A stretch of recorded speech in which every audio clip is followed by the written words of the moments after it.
എല്ലാവർക്കും നമസ്കാരം. മുജി ഫ്രെയിംസിൻ്റെ മറ്റൊരു വീഡിയോയിലേക്ക് എല്ലാവർക്കും സ്വാഗതം. കുറേ നാളുകളായിട്ടുള്ള ഒരു ആഗ്രഹമായിരുന്നു മസിനഗുഡിയിലേക്ക് ഒന്ന് പോകണമെന്നത്. അവിടേക്ക് പോകുന്ന വഴിയിൽ ഒരുപാട് അനിമൽ സൈറ്റിംഗ് കാണാൻ പറ്റും എന്നത് തന്നെയാണ് മസിനഗുഡിയിലേക്ക് പോകണം എന്ന ആഗ്രഹം തോന്നിയത്. കാരണം എന്താണെന്ന് വെച്ചാൽ ഗൂഡല്ലൂരിൽ നിന്ന് മുതുമലൈ ടൈഗർ റിസർവിലൂടെയാണ് അങ്ങോട്ട് പോകുന്നത്. അങ്ങനെ ഇപ്രാവശ്യത്തെ നമ്മളെ യാത്ര മസിനഗുഡിയിലേക്കാണ്.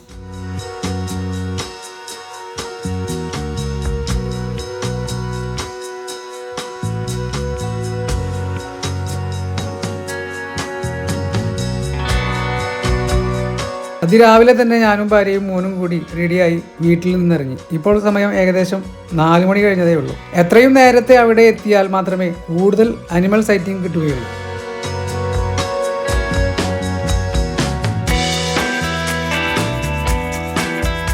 പൊന്നാനിയിലെ കർമ്മ റോഡിലൂടെയാണ് നമ്മുടെ ഇപ്പോഴത്തെ യാത്ര. നമ്മുടെ ഇടതുവശത്ത് കാണുന്നത് ഭാരതപ്പുഴയാണ്. അടിപൊളി വ്യൂ തന്നെയാണ് ഇതിലൂടെ പോകുമ്പോൾ നമുക്ക് കാണാൻ സാധിക്കുക.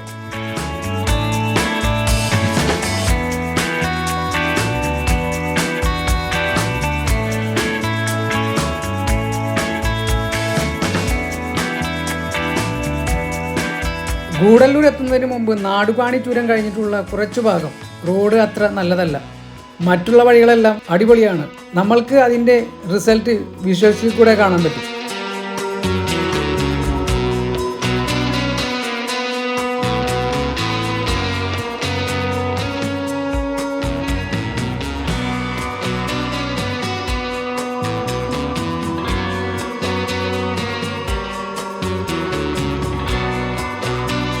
അങ്ങനെ നീണ്ട 4.5 മണിക്കൂർ യാത്രയ്ക്ക് ശേഷം നമ്മൾ തെപ്പേക്കാട് എത്തി.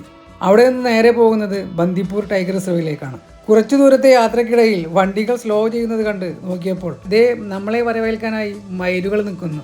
കുറച്ചു നേരം അതിൻ്റെ കാഴ്ചകളെല്ലാം ആസ്വദിച്ചതിന് ശേഷം അത് കഴിഞ്ഞ് കുറച്ചുകൂടി മുന്നോട്ട് പോയപ്പോൾ അല്പം ദൂരത്തായിട്ട് ആനയെ കാണാൻ പറ്റി.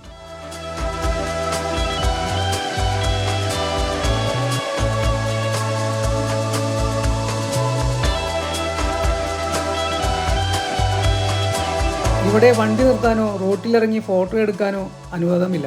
ഒപ്പം അത് സുരക്ഷിതവുമല്ല. എന്നതുകൊണ്ട് തന്നെയാണ് ഈ നിബന്ധനകൾ ഇവിടെ നടപ്പാക്കുന്നത്.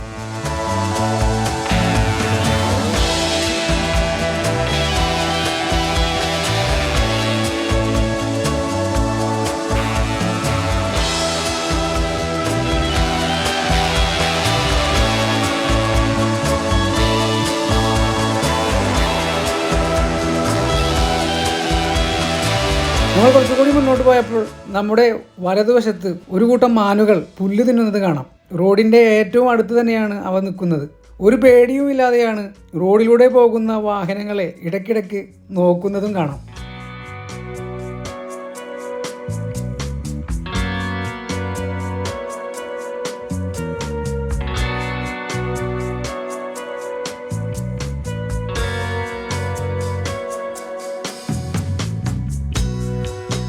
ബന്ദിപ്പൂർ എത്തിയതിനു ശേഷം വീണ്ടും നമ്മൾ തെപ്പേക്കാട്ട് വന്നു. അവിടെ നിന്ന് ലെഫ്റ്റ് തിരിഞ്ഞാൽ മസിനഗുഡിയിലേക്കുള്ള വഴിയാണ്. കുറച്ചു ദൂരം പോയപ്പോൾ സിംഹവാലൻ കുരങ്ങുകൾ. അവരെ കുറച്ചു നേരം കണ്ടതിന് ശേഷം മസിനഗുഡിയിലേക്കുള്ള യാത്ര തുടർന്നു.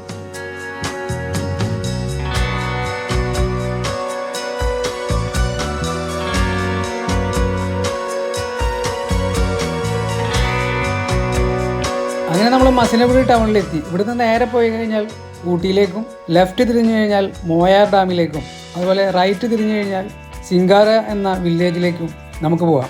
ഈ 2 പ്രദേശത്ത് എത്തണമെങ്കിൽ കാട്ടിലൂടെ തന്നെ യാത്ര ചെയ്യണം. അതുതന്നെയാണ് ഈ 2 സ്ഥലത്തേക്ക് പോകുമ്പോൾ ഉണ്ടാകുന്ന ഒരു ത്രില്ല്. ഈ വീഡിയോ നിങ്ങൾക്ക് ഇഷ്ടമായി എന്ന് വിശ്വസിക്കുന്നു. വീഡിയോ ഇഷ്ടമായാൽ നിങ്ങളുടെ അഭിപ്രായങ്ങളും നിർദ്ദേശങ്ങളും ഈ വീഡിയോയുടെ താഴെ കമൻ്റായിട്ട് രേഖപ്പെടുത്തുക. അപ്പോൾ മറ്റൊരു കിടിലം വീഡിയോയുമായി ഉടനെ വരാം. അതുവരേക്കും എല്ലാവർക്കും നന്ദി, നമസ്കാരം.